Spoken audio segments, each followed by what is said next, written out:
जय हिंद दोस्तों, नमस्कार। तो आज हम लोग रेलवे ग्रुप डी का 28 नवंबर की थर्ड शिफ्ट का पेपर करने वाले हैं। इसमें साथियों जो क्वेश्चन साइंस के पूछे गए थे उन सभी क्वेश्चंस को हम लोग देखेंगे। साथियों इस शिफ्ट में जो है एक भी न्यूमेरिकल नहीं पूछा गया था। सबसे खास बात तो इसमें यही है। तो आइए क्लास को शुरू करते हैं। अगर आप लोग रेलवे के किसी भी एग्जाम की तैयारी कर रहे हैं, चाहे रेलवे ग्रुप डी का एग्जाम हो, एलपी का हो, टेक्नीशियन का हो, कोई भी साथियों एग्जाम हो, सभी के लिए क्लास बेहद ही महत्वपूर्ण होने वाली है। और दोस्तों यहाँ से जो है आपके एग्जाम में क्वेश्चन रिपीटेड हो सकते हैं। और जितने भी हम एग्जाम फैक्ट करा रहे हैं इनको भी आप लोग को जरूर नोट करना है, क्योंकि यहाँ से जो है एग्जाम में क्वेश्चन बन सकते हैं। तो आइए क्लास को शुरू करते हैं। पहला क्वेश्चन साथियों यहाँ पर पूछा गया है कि ब्राइन से सोडियम हाइड्रोक्साइड तैयार करने के लिए किस प्रक्रिया का उपयोग किया जाता है? बताइए, किसी को आता है इसका आंसर? तो जो साथियों जो ब्राइन से सोडियम हाइड्रोक्साइड तैयार करने के लिए ब्राइन का इलेक्ट्रोलिसिस प्रक्रिया का जो है उपयोग किया जाता है। राइट आंसर ऑप्शन नंबर चौथा हो जाएगा। अब साथियों आप लोग सोच रहे होंगे जो ब्राइन है, ब्राइन किसे कहते हैं? तो सोडियम क्लोराइड के जलीय घोल को ब्राइन कहते हैं। सोडियम जो क्लोराइड है इसका सूत्र क्या होता है? NaCl होता है। ठीक है। इसका इलेक्ट्रोलिसिस करने पर एनोड पर क्लोरीन गैस और कैथोड पर जो है हाइड्रोजन गैस व सोडियम हाइड्रोक्साइड बनता है। अब दोस्तों आप लोग से अगर पूछ लिया जाए कि सोडियम हाइड्रोक्साइड इसका सूत्र क्या होता है, तो NaOH इसका सूत्र होता है। ठीक है। इस पूरी प्रक्रिया को क्लो अल्कली प्रक्रिया भी कहा जाता है। क्या कहते हैं इसको? इसको जो है क्लो अल्कली प्रक्रिया भी कहा जाता है। ठीक है। चलिए अगला क्वेश्चन है, विद्युत परिपथ में प्लग कुंजी का उद्देश्य क्या है? ये क्वेश्चन पूछा गया था। तो साथियों जो विद्युत परिपथ है इसमें जो प्लग कुंजी होती है इसका उद्देश्य है कि यह परिपथ को जोड़ने और वियोजित करने में मदद करता है। इसका राइट आंसर हो जाएगा ऑप्शन नंबर पहला। प्लग कुंजी या स्विच का मुख्य कार्य परिपथ को चालू यानी क्लोज या दोस्तों बंद मतलब ओपन करना होता है। ठीक है। जिससे धारा का प्रवाह नियंत्रित होता है। परिपथ में धारा मापने के लिए दोस्तों अमीटर और विभवांतर मापने के लिए वोल्ट मीटर का प्रयोग किया जाता है। ये साथियों आप लोग नोट कर लीजिएगा। अगर आपसे पूछा जाए जो परिपथ होता है तो परिपथ में धारा किससे मापी जाती है? तो अमीटर से मापी जाती है। विभवांतर किससे मापा जाता है? तो वोल्ट मीटर से जो है विभवांतर को मापा जाता है। ठीक है। चलिए अगला क्वेश्चन क्या था? जैसे न्यूटन भार से संबंधित है, डैश दाब से संबंधित है। बेटा जैसे न्यूटन जो है भार से संबंधित है उसी प्रकार से साथियों जो यहाँ पर पास्कल है, पास्कल से कैसे संबंधित है? तो ये जो है दाब से संबंधित है। यहाँ पर दोस्तों क्वेश्चन ये भी पूछ सकता था कि दाब का मात्रक क्या होता है? क्या होता है बताइए? तो पास्कल जो है दाब का मात्रक होता है। यह मात्रक जो है SI यूनिट पर आधारित संबंध है। भार दोस्तों जो है इसका भार का जो SI मात्रक क्या है? न्यूटन है। उसी प्रकार दाब का जो SI मात्रक है क्या है? पास्कल है। इसको साथियों PA से प्रदर्शित करते हैं। एक पास्कल बराबर जो है 1 न्यूटन प्रति मीटर स्क्वायर होता है। ये आप जरूर ध्यान रखिएगा। केल्विन तापमान का और किलोग्राम द्रव्यमान का मात्रक है। ठीक है। चलिए साथियों आप लोग बताइएगा कि आप लोग किस एग्जाम की तैयारी कर रहे हैं, कमेंट में जरूर बताइएगा। चलिए अगला क्वेश्चन है, निम्नलिखित में से कौन दो बिंदुओं के बीच विभवांतर की गणना करने के तरीके का सही वर्णन करता है? बताइए क्या होगा इसका आंसर। देखिएगा पहले आप लोग, आपको हम 5 सेकंड का समय देते हैं और इसका आंसर बताइए जल्दी से कमेंट बॉक्स में क्या होगा। देखते हैं कौन इसका जवाब दे पाता है। तो दोस्तों जो विभवांतर है इसकी गणना करने के लिए जो है विभवांतर इज इक्वल टू होता है किया गया कार्य बटे आवेश। इसको इंग्लिश में बोलते हैं V is equal to W/Q। ठीक है। यहाँ पर जो W है ये किया गया कार्य है। W क्या है? कार्य है। और जो Q है, Q क्या है? तो ये बेटा आवेश है। ठीक है। तो ये आप लोग ध्यान रखिएगा। राइट आंसर हो जाएगा ऑप्शन नंबर पहला। आइए देखते हैं यहाँ पर। तो साथियों जो विद्युत विभवांतर है इसकी परिभाषा क्या होती है? तो विद्युत विभवांतर के अनुसार एकांक आवेश को एक बिंदु से दूसरे बिंदु तक ले जाने में जो किया गया कार्य है उसे ही विभवांतर कहते हैं। इसका सूत्र हमने आपको बता दिया है, V इक्वल टू W/Q होता है। नेक्स्ट क्वेश्चन है, किसी बल द्वारा किया गया कार्य धनात्मक कब कहा जाता है? ये क्वेश्चन पूछा गया था। बताइए क्या होगा इसका आंसर। तो इसका आंसर हो जाएगा जब बल का एक घटक विस्थापन की दिशा में हो तब साथियों जो किया गया कार्य है वो धनात्मक होगा। ठीक है। आइए समझते हैं इसको भी। तो इसका राइट आंसर क्या हो जाएगा? ऑप्शन नंबर पहला हो जाएगा। सबसे पहले तो आपको मालूम होना चाहिए कि जो कार्य है, कार्य का सूत्र क्या होता है। तो बेटा कार्य बराबर होता है F/D cos थीटा होता है। F क्या है बेटा? F जो है बल है और D क्या है? विस्थापन है। और जो थीटा है ये किस एंगल पर जो है विस्थापन हो रहा है? ये जो है थीटा है। ठीक है। तो ये देखिएगा, जब दोस्तों बल और विस्थापन एक ही दिशा में होते हैं तो थीटा क्या हो? जैसे मान लो इधर के लिए बल लग रहा है, विस्थापन भी दोस्तों इधर ही है। ठीक है। तो जो थीटा है ये क्या हो जाएगा? 0 हो जाएगा या न्यून कोण होगा।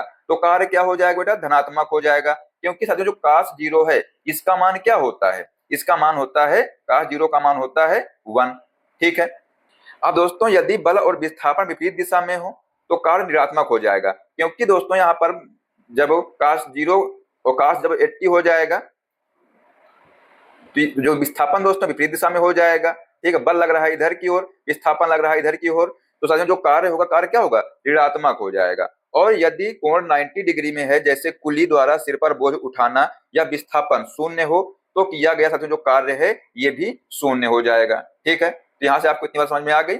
चलिए अगला क्वेश्चन देखते हैं। मधुमक्खी के सामान्य नाम का उसके वैज्ञानिक नाम से मिलान करें। यहाँ पर दोस्तों इसके सामान्य नाम दिए हुए हैं कॉलम 1 में, और कॉलम 2 में जो है वैज्ञानिक नाम दिए गए हैं। तो आइए देखिए कैसे इसका मिलान किससे होगा, देखते हैं। कौन बताइए, जल्दी से बताइए कौन इसका जवाब देगा। तो बेटा यहाँ पर जो भारतीय मधुमक्खी है, भारतीय मधुमक्खी का जो वैज्ञानिक नाम क्या है, इसका वैज्ञानिक नाम है एपिस सेरेना इंडिका है। ठीक है, ये हो जाएगा पहला। रॉक जो साथी जो मधुमक्खी है इसका दोस्तों एपिस डोरसाटा, इसका जो है वैज्ञानिक नाम है, ये हो जाएगा दूसरा। इसके बाद जो छोटी मधुमक्खी है, छोटी मधुमक्खी दोस्तों इसका वैज्ञानिक नाम क्या है, एपिस फ्लोरिया है, ये साथियों तीसरा हो जाएगा। और जो इतालवी मधुमक्खी है इसका दोस्तों वैज्ञानिक नाम क्या है, एपिस मेलिफेरा है, ये हो जाएगा चौथा।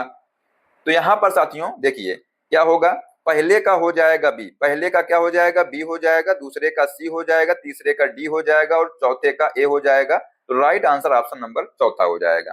ठीक है, चलिए अगला क्वेश्चन है, कोशिका का आत्मघाती थैला किस कोशिकांग को कहा जाता है। ये साथियों क्वेश्चन आसान था। ठीक है, देखते हैं कौन इसका जवाब देगा। आपको हम 10 सेकंड का समय देते हैं, जल्दी से आप लोग कमेंट करके बताइएगा कि इसका आंसर क्या होगा, कि कोशिका का दोस्तों जो है आत्मघाती थैली किसे कहा जाता है। तो इसका राइट आंसर हो जाएगा ऑप्शन नंबर पहला, लाइसोसोम को कहा जाता है।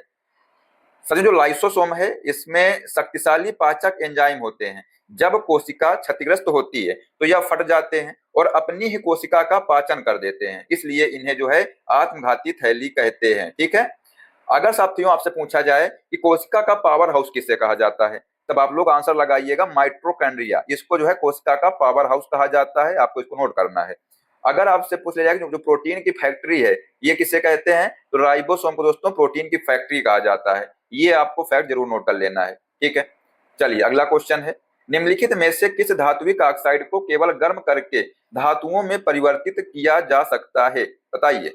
राइट आंसर हो जाएगा मर्क्यूरिक ऑक्साइड को। ठीक है, दूसरा इसका करेक्ट आंसर हो जाएगा। सक्रियता श्रेणी में सबसे नीचे आने वाली धातुओं जैसे पारा, मतलब दोस्तों इसको मरकरी कहते हैं, और तांबा के ऑक्साइड बहुत कम स्थिर होते हैं और इन्हें भारी अपचायक के बिना केवल गर्म करके भी धातु में बदला जा सकता है। इसके दोस्तों यहाँ पर अभिक्रिया दी हुई है, इसको आप लोग देख लीजिएगा। ठीक है, चलिए अगला क्वेश्चन देखते हैं, क्या है पूछा गया है कि कोशिका आकार के बारे में निम्नलिखित में से कौन सा कथन सही है, बताइए। और ये आप लोग ध्यान से इस कथन को क्या दिया हुआ है, साथियों यहाँ पर जो पहला कथन दिया हुआ है कि कोशिका का आकार जीव के आकार से नहीं बल्कि उसके कार्य से संबंधित है, ये दोस्तों कथन बिल्कुल सही है। ठीक है, तो जिसका जो आंसर हो जाएगा पहला ही इसका करेक्ट आंसर हो जाएगा। बाकी दोस्तों कोशिका का आकार नाभिकों की संख्या पर निर्भर करता है, गलत है ये। सभी जीवों में सभी कोशिकाएं समान आकार की होती हैं, ये भी गलत है, सभी भिन्न भिन्न आकार की होती हैं। ठीक है, बहुकोशिकीय जीवों में कोशिका का आकार हमेशा बड़ा होता है, ये भी गलत है। तो यहाँ पर दोस्तों इसका आंसर हो जाएगा ऑप्शन नंबर पहला, कोशिकाओं का आकार पूरी तरह से उनके द्वारा किए जाने वाले विशिष्ट कार्यों पर निर्भर करता है, ना कि जीव के शरीर के विशाल आकार पर। जैसे चूहे और हाथी दोनों की जो तंत्रिका कोशिकाएं हैं लंबी और शाखित होती हैं। साथियों जो मानव शरीर की सबसे लंबी कोशिका अगर आपसे पूछ लिया जाए क्या होगा इसका आंसर, जल्दी बताइए। मानव शरीर की सबसे लंबी कोशिका क्या है, तो तंत्रिका कोशिका, इसको जो साथियों न्यूरॉन कहते हैं, ये जो है मानव शरीर की सबसे लंबी कोशिका है। ठीक है, ध्यान रखिएगा इसको। चलिए अगला क्वेश्चन है, किसी वस्तु की प्रारंभिक और अंतिम स्थितियों के बीच की सबसे छोटी दूरी डैश कहा जाता है, बताइए इसको क्या कहा जाता है। तो इसको दोस्तों विस्थापन कहते हैं। मतलब दोस्तों जैसे मान लिया एक बिंदु ये है और एक बिंदु ये है, ये ए है और ए बी है। अगर आपसे पूछा जाए इसका विस्थापन क्या होगा, जैसे मान लिया कोई व्यक्ति यहाँ से यहाँ पर गया, तो जो अंतिम बिंदु है ये अंतिम बिंदु है और ये जो है प्रारंभिक बिंदु है, इसके बीच की दूरी दोस्तों क्या होगी, विस्थापन होगी। मान लो अगर दूरी आपसे पूछ लिया जाए तो कोई व्यक्ति ऐसे ऐसे ऐसे जाके ऐसे गया यहाँ पर, तो बेटा दूरी क्या होगी, तो दूरी में पहले हम ये लेंगे, ये सभी हम ऐड करेंगे तो ये दूरी हो जाएगी। ठीक है, जाना यही पे था, लेकिन साथियों दूरी क्या हो जाएगी, दूरी ये हो जाएगी, और जो विस्थापन क्या होगा, विस्थापन ये हो जाएगा। जैसे मान लो हम आपको समझाते हैं अच्छे से, अगर मान लो जैसे ये है, ठीक है, अगर कोई व्यक्ति ऐसे घूमकर आ गया यहाँ पर, यही पुनः आ गया, ठीक है, अगर हमसे पूछ लिया जाए विस्थापन क्या होगा, तो यहाँ पर विस्थापन क्या है, विस्थापन यहाँ पर शून्य हो जाएगा। ठीक है, लेकिन दोस्तों जो दूरी है, दूरी क्या होगी, तो जितना घूम के आया है ये पूरा जो है दूरी कहलाएगा। प्रारंभिक और अंतिम बिंदु के बीच साथियों जो न्यूनतम सीधी दूरी को विस्थापन कहते हैं, जो कि एक सदिश राशि है। कैसी राशि है बेटा, ये सदिश राशि है, ये जो है एक वेक्टर क्वांटिटी है, और यह शून्य, धनात्मक और ऋणात्मक हो सकती है, ये भी आप लोग ध्यान रखिएगा। वस्तु द्वारा तय किए गए कुल पथ की लंबाई को बेटा दूरी कहते हैं, जो हमेशा धनात्मक और अदिश राशि होती है। ठीक है, चलिए अगला क्वेश्चन क्या है, पूछा गया था कि जब ठोस लेड नाइट्रेट को गर्म किया जाता है तो एक पीला अवशेष पीछे छूट जाता है। ठीक है, और दो गैसें निकलती हैं, एक लाल भूरे रंग की होती है और दूसरी दहन का समर्थन करती है, तो कौन सी गैसें दोस्तों निकलती हैं, ये यहाँ पर आपसे पूछा गया था, बताइए क्या होगा इसका आंसर। तो यहाँ पर साथियों नाइट्रोजन डाइऑक्साइड और ऑक्सीजन गैस निकलती है, राइट आंसर हो जाएगा ऑप्शन नंबर तीसरा। लेड नाइट्रेट को गर्म करने पर होने वाला जो अपघटन है एक थर्मल अपघटन का उदाहरण है। ठीक है, यहाँ पर साथियों इसकी जो है रिएक्शन दी हुई है, इसको आप लोग देख लीजिएगा और नोट कर लीजिएगा। ठीक है, चलिए अगला क्वेश्चन देखते हैं। एक व्यक्ति एक विशाल स्थिर वस्तु जैसे कि खड़ी ट्रक को बल F से धकेलता है, मतलब इसमें जो है फोर्स F लगा रहा है। ठीक है, वस्तु बल F से जो है वापस धकेलती है, तो वस्तु त्वरित क्यों नहीं होती है यदि प्रतिक्रिया बल समान और विपरीत है, जैसा कि तीसरे नियम द्वारा सुझाया गया है। तो बताइए क्या होगा इसका आंसर, जो वस्तु है ये जो है क्यों त्वरित नहीं होती है। तो बेटा ये जो है क्रिया और प्रतिक्रिया बल अलग अलग वस्तुओं पर कार्य करते हैं, लेकिन स्थिर वस्तु पर स्थिर घर्षण लगाए गए धक्के बल F को संतुलित करता है। ठीक है, इसलिए जो है ये वस्तु त्वरित नहीं होती है, तो राइट आंसर हो जाएगा ऑप्शन नंबर दूसरा। ट्रक के गति न करने का जो असली कारण क्या है, यह है कि भारी ट्रक और जमीन के बीच जो लगने वाला स्थैतिक घर्षण बल है व्यक्ति द्वारा लगाए गए बल F को पूरी तरह संतुलित कर देता है, जिससे शुद्ध बाहरी बल शून्य बना रहता है। ठीक है, इसलिए जो है ट्रक विस्थापित नहीं होता है।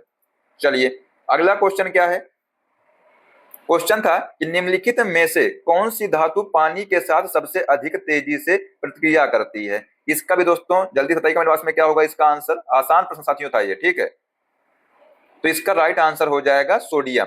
जो साथियों सोडियम धातु है ये जो है पानी के साथ सबसे अधिक तेजी से प्रतिक्रिया करती है। सोडियम और पोटेशियम जैसे जो क्षार धातुएं हैं ये अत्यधिक क्रियाशील होती हैं, और ये ठंडे पानी के साथ भी इतनी तीव्र और उष्माक्षेपी अभिक्रिया करती हैं कि जो निकलने वाली जो हाइड्रोजन गैस है ये तुरंत आग पकड़ लेती है। ठीक है, वहीं पर दोस्तों जो लोहा है, लोहा केवल भाप के साथ प्रतिक्रिया करता है, जबकि जो शीशा है, शीशा पानी के साथ बिल्कुल भी प्रतिक्रिया नहीं करता है। ये भी आप लोग फैक्ट नोट कर लीजिएगा। चलिए अगला क्वेश्चन क्या था, पूछा गया था कि एक कंटेनर में भरा हुआ तरल एक ही ऊंचाई पर डैश दबाव डालता है, बताइए क्या होगा इसका आंसर। तो यहाँ पर दोस्तों कंटेनर की सभी दिशाओं में समान रूप से जो है दबाव डालता है, मतलब कोई द्रव है, अगर द्रव किसी कंटेनर में भरा हुआ है तो दाब कहाँ पे डालेगा, ये तो है नहीं कि केवल जो है दाब नीचे तली पर ही डालेगा, वो जो है समान दिशाओं में समान रूप से दाब डालेगा। तो राइट आंसर हो जाएगा ऑप्शन नंबर पहला। यहाँ पर पास्कल का नियम क्या कहता है, पास्कल का नियम बेटा कहता है कि किसी स्थिर तरल के अंदर एक ही क्षैतिज स्तर, ऊंचाई या गहराई पर स्थित सभी बिंदुओं पर द्रव का जो दाब है समान होता है, और यह सभी दिशाओं में समान रूप से कार्य करता है। तरल पदार्थ का दाब केवल गहराई h, द्रव के घनत्व रो और गुरुत्वीय त्वरण g पर निर्भर करता है। तो बेटा जो P है, P का सूत्र क्या होता है, मतलब जो सूत्र होता है इसका, प्रेशर बराबर होता है रो जी एच, ये आप लोग जरूर याद कर लीजिएगा, इससे जो है न्यूमेरिकल भी बन सकते हैं। ठीक है, चलिए अगला क्वेश्चन पूछा गया था, क्वेश्चन नंबर 15 है, इसका आंसर बताइए आप लोग क्या होगा, जल्दी से पढ़िए अच्छे से इसको और कमेंट बॉक्स में आप लोग इसका आंसर जरूर दीजिएगा। बताइए क्या होगा इसका आंसर। क्वेश्चन है कि आणविक द्रव्यमान की गणना कैसे की जाती है, बताइए। तो बेटा जो आणविक द्रव्यमान है इसकी गणना अणु में परमाणुओं के सभी परमाणु द्रव्यमानों को जोड़ करके की जाती है। तो राइट आंसर हो जाएगा यहाँ पर ऑप्शन नंबर दूसरा। किसी पदार्थ का जो आणविक द्रव्यमान है उसके एक अणु में मौजूद सभी घटक परमाणुओं के परमाणु द्रव्यमानों का योग होता है। ठीक है, उदाहरण के दोस्तों जैसे पानी है तो H2O का जो साथियों आणविक द्रव्यमान है क्या होगा, तो यहाँ पर दो एच है तो 2 × H का जो परमाणु होता है द्रव्यमान कितना होता है, तो ये होता है 1, तो 2 × 1 हो जाएगा। और साथियों जो परमाणु द्रव्यमान ऑक्सीजन कितना होता है 16 होता है, कितने ऑक्सीजन है 1 ऑक्सीजन है, ये 1 × 16 हो जाएगा, तो 2 + 16 कितना हो जाएगा 18 हो जाएगा। ठीक है, तो यही इसका राइट आंसर हो जाएगा। ठीक है, चलिए अगला क्वेश्चन क्या था, पढ़िए। क्वेश्चन था कि निम्नलिखित में से कौन सी गर्भ निरोधक विधि नहीं है।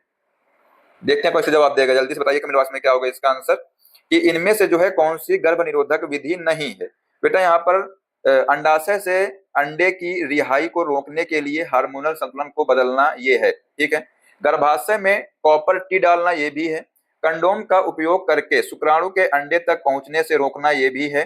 बेटा यहाँ पर पूछा गया है गर्भ निरोधक विधि कौन सी नहीं है, तो भ्रूण को गिराना ये जो है ये विधि नहीं है, तो राइट आंसर हो जाएगा ऑप्शन नंबर चौथा। गर्भ निरोधक विधियों का मुख्य उद्देश्य क्या होता है, बेटा इसका मुख्य उद्देश्य होता है गर्भधारण को रोकना। हार्मोनल पिल्स, कॉपर टी और कंडोम इसके जो है अंतर्गत आते हैं। बेटा जो भ्रूण गिराना होता है यह गर्भ निरोधक विधि नहीं है, बल्कि यह गर्भधारण हो जाने के बाद गर्भावस्था को चिकित्सकीय रूप से समाप्त करने की एक प्रक्रिया है। ठीक है, चलिए अगला क्वेश्चन है कि गोलाकार दर्पण के मुख्य अक्ष के संबंध में निम्नलिखित में से कौन सा कथन सत्य नहीं है, बताइए। बेटा यहाँ पर कथन पढ़िएगा ध्यान से। पहला कथन दिया हुआ है यहाँ पर कि यह एक काल्पनिक सीधी रेखा है जो गोलाकार दर्पण के ध्रुव और वक्रता केंद्र से होकर गुजरती है, ये सही है। यहाँ पर मुख्य अक्ष दर्पण के ध्रुव पर अभिलंबवत होता है, ये भी सही है। मुख्य अक्ष के समांतर किरण दर्पण से परावर्तन के बाद दर्पण के वक्रता केंद्र से होकर गुजरती है, ये बेटा गलत है, क्योंकि साथियों ये जो है दर्पण से परावर्तन के बाद जो है ये मुख्य फोकस से गुजरती है। ठीक है, इसलिए जो है गलत है। गोलाकार दर्पण का फोकस उसके मुख्य अक्ष पर स्थित नहीं होता है, गलत ये भी बेटा होता है। ठीक है, इसलिए साथियों यहाँ पर तीसरा और चौथा ये गलत है, तो राइट आंसर हो जाएगा ऑप्शन नंबर तीसरा। ठीक है, देखिएगा यहाँ पर मुख्य अक्ष के समांतर जो आने वाली जो प्रकाश की किरणें हैं ये परावर्तन के बाद मुख्य फोकस यानी एफ से जो है गुजरती है, ना कि वक्रता केंद्र सी से। ठीक है, गोलाकार दर्पण का मुख्य फोकस हमेशा उसके मुख्य अक्ष पर ही स्थित होता है। ठीक है, चलिए अगला क्वेश्चन है कि मेंडल के प्रयोगों में जब उन्होंने एक लंबे कैपिटल टी और कैपिटल टी मटर के पौधे को एक छोटे स्मॉल टी और स्मॉल टी मटर के पौधे के साथ क्रॉस किया तो उन्होंने पहली पीढ़ी F1 में क्या देखा, बताइए। तो बेटा इन्होंने जो है F1 जो पीढ़ी थी पहली पीढ़ी इसमें जो है सब कुछ लंबा था। ठीक है, ये देखा इन्होंने, तो राइट आंसर ऑप्शन नंबर दूसरा हो जाएगा। आइए देखते हैं इनके नियम के बारे में थोड़ा। तो ग्रेगर जॉन मेंडल के दोस्तों प्रभाविकता का जो नियम था इसके अनुसार जब दो विपरीत लक्षणों वाले शुद्ध पौधे T/T में जब क्रॉस कराया तो F1 पीढ़ी में दोस्तों केवल प्रभावी लक्षण ही दिखाई दिए। यहाँ दोस्तों लंबा होना T प्रभावी लक्षण है। ठीक है, और इसलिए दोस्तों जो F1 पीढ़ी के सभी पौधे विषम युग्मजीय लंबे T और स्मॉल टी सब कुछ लंबा दोस्तों यहाँ पर प्राप्त हुए थे। ठीक है, ये यहाँ पर देखने को मिला था।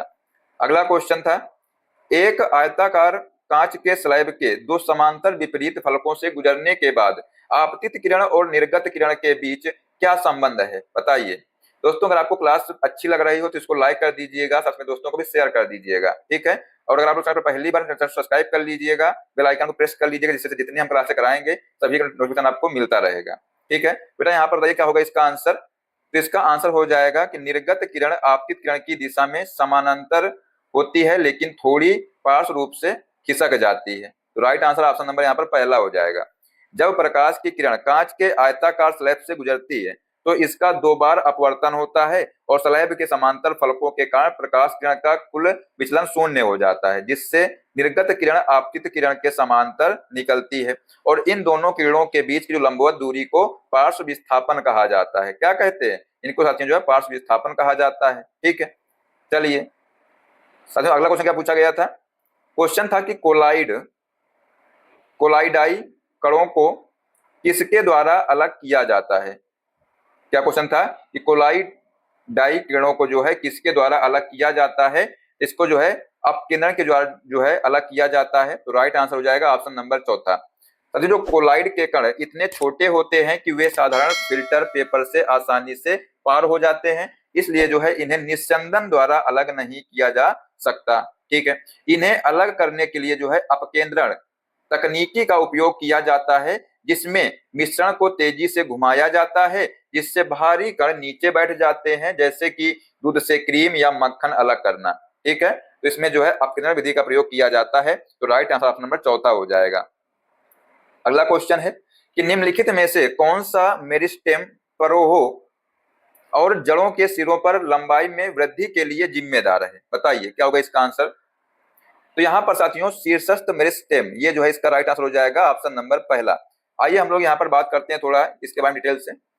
तो दोस्तों जो शीर्षस्थ विभज्योतक है यानी कि जो एपिकल मेरिस्टेम है, यह पौधों की जड़ों यानी रूट्स और तनों रोहों या शूट्स के शीर्ष भागों में पाया जाता है। कहाँ पर पाया जाता है? तो ये पौधों की जड़ों और तनों में पाया जाता है, जो प्राथमिक वृद्धि यानी लंबाई बढ़ाने के लिए जिम्मेदार होता है। अगर साथियों बात करें पार्श्व विभज्योतक की यानी कि लेटरल मेरिस्टेम की, तो यह तने और जड़ की परिधि या मोटाई बढ़ाने के लिए उत्तरदायी होता है, जैसे कैम्बियम। नेक्स्ट साथियों अंतर्वेशी विभज्योतक है, ये क्या कार्य करता है? तो यह पत्तियों के आधार या टहनियों के पर्व के दोनों ओर पाया जाता है, जैसे घास में। ठीक है, तो ये आपको यहाँ से बात समझ में आ गई होगी। नेक्स्ट क्वेश्चन था वायुमंडल के उच्च स्तरों पर निम्नलिखित में से कौन पृथ्वी की सतह को पराबैंगनी विकिरण से बचाता है? बताइए। ऑप्शन है यहाँ पर ओजोन, कार्बन, हाइड्रोजन, नाइट्रोजन। जो आसान प्रश्न था, आपको हम यहाँ पर 10 सेकंड का समय देते हैं, आप लोग जल्दी से बताइएगा क्या होगा इसका आंसर। देखते हैं कौन इसका जवाब देगा। तो बेटा जो वायुमंडल के उच्च स्तरों पर निम्नलिखित में से जो है पृथ्वी की सतह को पराबैंगनी किरणों से कौन बचाता है? तो आंसर हो जाएगा ओजोन परत जो है बचाती है। ठीक है, जिसने इसका आंसर पहला दिया है उसका सही हो जाएगा। बेटा जो ओजोन परत है इसका सूत्र होता है O3 और यह वायुमंडल के समताप मंडल में पाई जाती है। कहां पर पाई जाती है? समताप मंडल में यानी स्ट्रेटोस्फेयर में पाई जाती है। यह सूर्य से आने वाली हानिकारक पराबैंगनी किरणों यानी दोस्तों यूवीबी और यूवीसी को अवशोषित कर त्वचा कैंसर और मोतियाबिंद जैसी बीमारियों से रक्षा करती है। अगर आपसे पूछा जाए कि जो ओजोन परत है इसके मोटाई को किससे मापते हैं, मतलब किस इसकी यूनिट क्या है मापने की, तो डॉप्सन जो है इसकी यूनिट है DU। ठीक है, प्रतिवर्ष जो है ओजोन दिवस कब मनाया जाता है? ये भी आपसे एग्जाम में कई बार पूछा गया है। तो 16 सितंबर को जो है प्रतिवर्ष ओजोन दिवस मनाया जाता है। ठीक है, चलिए अगला क्वेश्चन है कि निम्नलिखित में से कौन सा तरीका आमतौर पर लोहे के क्षरण को रोकने के लिए उपयोग किया जाता है? तो यहाँ पर साथियों जो धातु को पेंट या तेल से लेपित करना, इसका राइट आंसर हो जाएगा ऑप्शन नंबर दूसरा। लोहे को जंग से बचाने के लिए दोस्तों हवा और नमी के संपर्क को काटना आवश्यक है और इसके लिए सतह पर पेंट, तेल, ग्रीस लगाना या इसको जो गैल्वेनाइजेशन विधि का उपयोग किया जाता है। अगर साथियों आपसे पूछा जाए कि जो साथियों जो गैल्वेनाइजेशन विधि है क्या चीज, तो इस प्रक्रिया में लोहे या स्टील को जंग से सुरक्षित रखने के लिए उस पर जो है जस्ता यानी जिंक की पतली परत चढ़ाई जाती है। इसी को बेटा गैल्वेनाइजेशन कहते हैं। ठीक है, जंग लगना एक रासायनिक परिवर्तन है, ये भी आप लोग ध्यान रखिएगा, एग्जाम में पूछा गया है कि जंग लगना दोस्तों कैसा परिवर्तन है, तो ये जो है रासायनिक परिवर्तन है। और साथियों अगर आपसे पूछ लिया जाए जंग का रासायनिक सूत्र क्या होता है, तो ध्यान रखिए क्या होता है Fe2O3.H2O। ये साथियों जो है इसका रासायनिक सूत्र होता है, इसको हाइड्रेटेड फेरिक ऑक्साइड कहते हैं। ठीक है, चलिए अगला क्वेश्चन है कि एक रोगी के दिल की धड़कन की आवाज परिस्रावक के चेस्ट पीस से डॉक्टर के कान तक कैसे पहुंचती है? बताइए क्या होगा इसका आंसर। आप लोग ध्यान से पढ़िएगा एक ऑप्शन को और इसका आंसर देने की कोशिश करिएगा। बेटा इसका आंसर हो जाएगा ध्वनि के बहुपरावर्तन द्वारा। ठीक है, राइट आंसर ऑप्शन नंबर दूसरा हो जाएगा। स्टेथोस्कोप यह ध्वनि के बहुपरावर्तन के सिद्धांत पर कार्य करता है। रोगी के दिल की जो धड़कन है इसकी ध्वनि रबर ट्यूब के अंदर बार बार परावर्तित होकर डॉक्टर के कानों तक स्पष्ट रूप से पहुंचती है। ध्वनि के बहुपरावर्तन के अन्य उदाहरण क्या हैं? मेगाफोन, हॉर्न, शहनाई और सिनेमा हॉल की जो घुमावदार छतें हैं। ठीक है, ये जो है इसके एग्जाम्पल हैं। नेक्स्ट साथियों क्वेश्चन है और आज क्लास का लास्ट क्वेश्चन है कि फूलों वाले पौधों में वनस्पतिक प्रसार का निम्नलिखित में से कौन सा लाभ है? बताइए, पढ़िएगा इनमें से। तो यहाँ पर साथियों ऑप्शन है कि वे बीजों से उत्पादित पौधों की तुलना में बाद में फूल और फल दे सकते हैं। वे अपने मूल पौधों से पूरी तरह से अलग हैं। बीजों से उत्पादित पौधे पूरी तरह से नई विशेषताओं को प्रदर्शित कर सकते हैं। इस तरह से उत्पादित पौधे बीजों से उगाए गए पौधों की तुलना में पहले फूल और फल दे सकते हैं। बेटा ये इसका राइट आंसर हो जाएगा, ऑप्शन नंबर चौथा।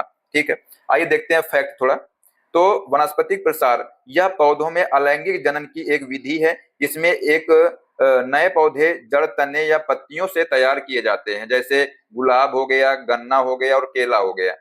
इसमें साथियों अलैंगिक जनन होता है। ठीक है, साथियों जो मुख्य लाभ क्या है इसके, तो इस विधि से उगाए गए पौधे बीजों से उगाए गए पौधों की तुलना में बहुत जल्दी यानी कम समय में फूल और फल देने लगते हैं।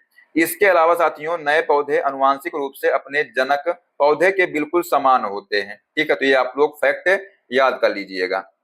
तो दोस्तों यहाँ पर हमने मोस्ट इंपॉर्टेंट जो क्वेश्चन पूछे गए थे 25 सारे क्वेश्चंस को करा दिए हैं। आप लोग इनको अच्छे से देखिएगा और साथियों इन क्वेश्चंस को बहुत ही ध्यान से पढ़ा करिए, क्योंकि क्वेश्चन रिपीट भी हो सकते हैं। ठीक है, चलिए आइए आपको एक टेस्ट लेते हैं। आपका छोटा सा क्वेश्चन साथियों है कि पौधे की कोशिका भित्ति मुख्य रूप से किससे बनी होती है। ऑप्शन है काइटिन से, एन एसिटाइल ग्लूकोसामाइन से, सेलुलोज से या सुबेरिन से। इसका आंसर बताइए आप लोग कमेंट बॉक्स में क्या होगा।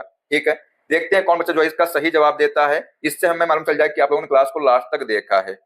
तो साथियों अगली शिफ्ट के क्वेश्चंस को देखने के लिए चैनल सब्सक्राइब कर लीजिएगा, जो बेल आइकन उसको प्रेस कर लीजिएगा, जिससे सभी क्लास का अपडेट आपको मिलता रहेगा। और अगर आपको इस क्लास की पीडीएफ चाहिए तो भी आप लोग बताइए कमेंट बॉक्स में। ठीक है, तो मिलते हैं नेक्स्ट क्लास में। जय हिंद, जय भारत, वंदे मातरम।